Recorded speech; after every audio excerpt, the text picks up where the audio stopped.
So I'm really just going to try this as a potential, video review of Logan, which I just got to see opening night, well, night before opening night, and I really enjoyed it. I thought it really wraps up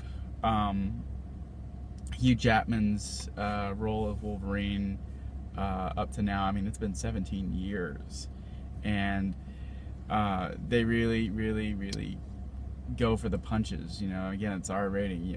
He's unleashed. So, yeah, I'm not. When it comes to Marvel movies, I'm not as big a fan of the XMen movies as opposed to the Marvel Studio movies. I've got all of the XMen movies except X3, which I refuse to see because of Brett Ratner. X-Men Origins Wolverine, which just has an air of, it was just terribly made. And Apocalypse, which I don't own, but I will eventually, because I really like the Quicksilver scene in that. And but other than that, through the whole of the movies, one character I really enjoyed is, Wolverine, because Hugh Jackman just kind of gives him this air of badassness, but he's still incredibly likable, and that charm really does come through. And then again, is reteaming with James Mangold, who previously directed The Wolverine and oddly enough, Kate and Leopold, and Walk the Line, which was made right here in Memphis. And he did a fantastic job. This movie's really crafted like a Western, and when you factor in this sort of comic book story, you could really pull out those kind of elements, and that you could just tell this as a straight Western. Which again, as I say, James Mangold, he's also directed a Western, 3:10 to Yuma, and so it really starts with. And you really don't even need, I just brought up the old X-Men movies, you really don't even need that kind of backstory of what his character's gone through, because again, it's all implied, and if you have seen those movies, then it just sort of adds to the somberness of it.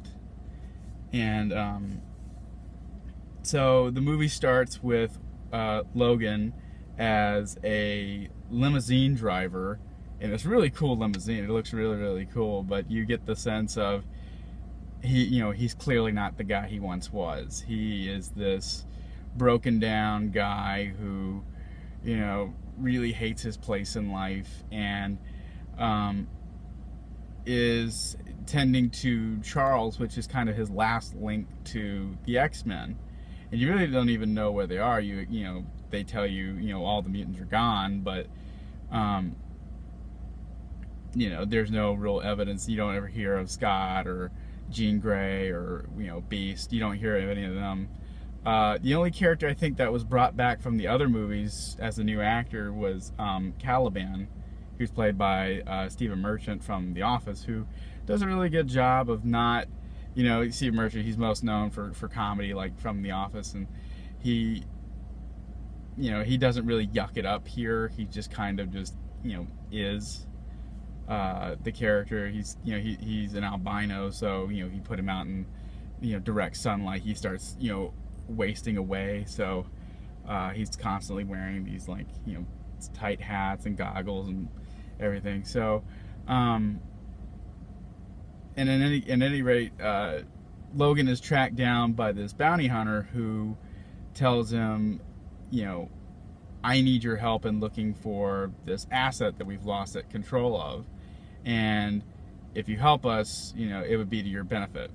So Logan's like, I don't want to hear anything about this. So he goes, and he is hired by this woman to take this little girl to a certain place in North Dakota where she'll be among others of her own kind.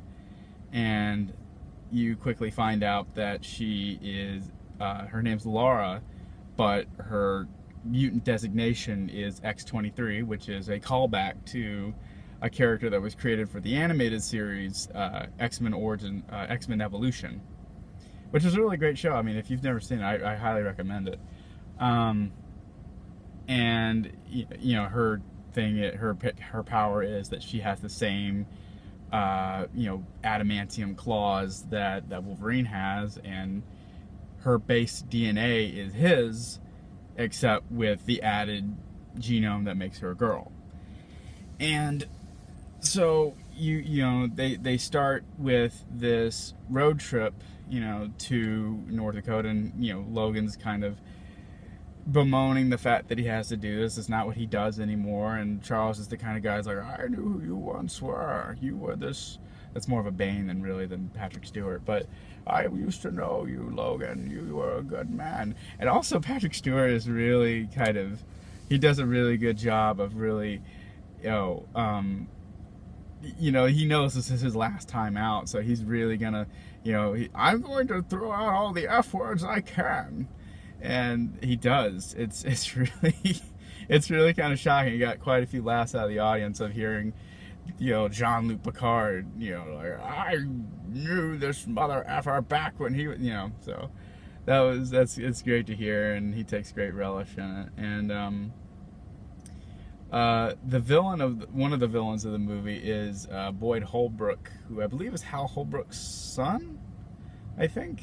And he's the guy in the trailers with the sort of Terminator arm, which is really cool. And he's kind of this, you know, he comes off as kind of like a really, you know, he's a fanboy, but he's kind of a dark, brooding kind of guy that's, you know, just so happens to be, hey man, I used to be one of your biggest fans.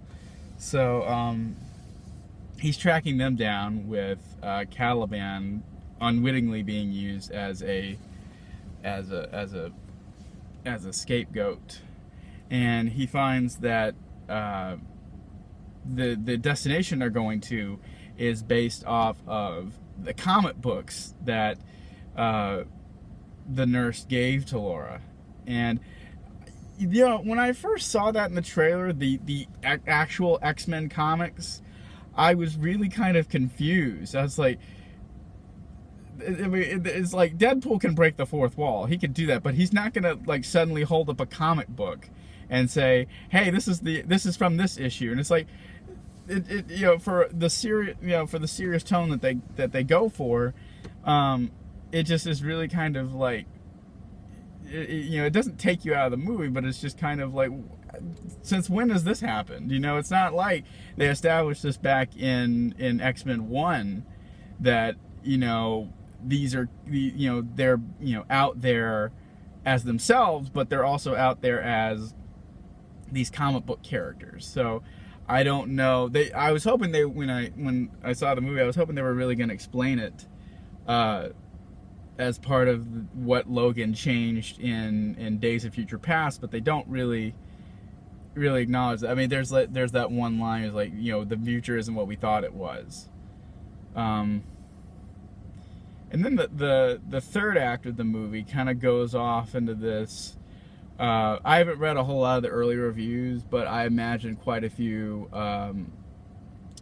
people are bringing up the Mad Max Beyond Thunderdome nature of that, because it really kind of goes into the whole Tomorrowland. Is it Tomorrowland?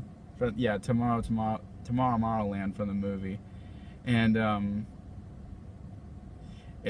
so you have, you know, Logan suddenly being put in charge of all these kids, and he